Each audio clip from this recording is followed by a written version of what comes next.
नमस्कार साथीहरू। हर्क साम्पाङको एकचोटि यो पुरानो भिडियो हेरौँ त साथीहरू, त्यसपछि अरू कुरा। शुभ यात्रा भन्यो, शुभ यात्रा सम्म भन्ने उपमेयरलाई दिन्छु त म।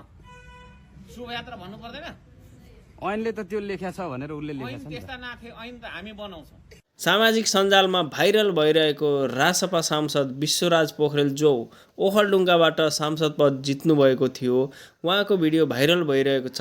उहाँ दम्ब अहङ्कार देखाउनु भएको छ साथीहरू। उहाँलाई राजकीय सम्मान चाहिएको छ साथीहरू।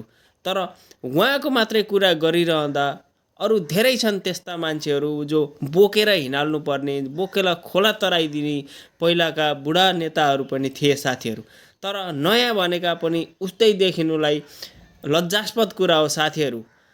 उता हर्क साम्पाङजीले कटाक्ष गर्नुभएको छ, आफ्नो स्ट्याटस मार्फत उहाँले लेख्नु भएको छ साथीहरू।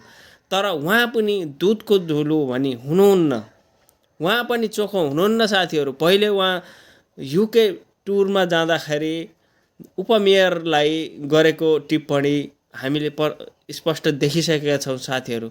त्यसैले सम्मान खोज्ने होइन साथीहरू, सम्मान हुने